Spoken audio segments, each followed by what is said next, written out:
ہماری زبانیں جو ہے نا ایسے نہیں چلتی، نہ کسی کی تعریف کے لیے نہ کسی کی مذمت کے لیے۔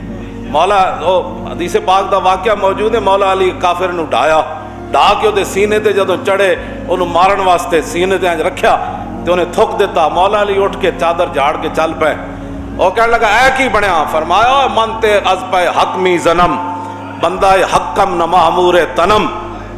فرمایا جلیا میری تلوار ہمیشہ حق واسطے چل دی۔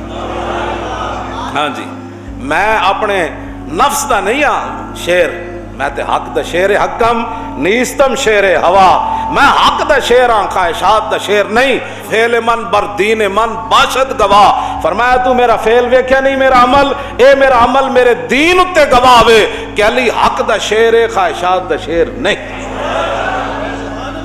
بس جدو این آپ چادر اٹھ کے جھاڑ کے ٹرے نا، اے گل جدو کیتی فرمایا اوے پہلے تینوں علی مارن لگا سی اللہ واسطے، ہن علی نو غصہ آ گیا تو تھکیا کیوں میں؟ تے علی حق دا شیر ہے ذات دا شیر نہیں۔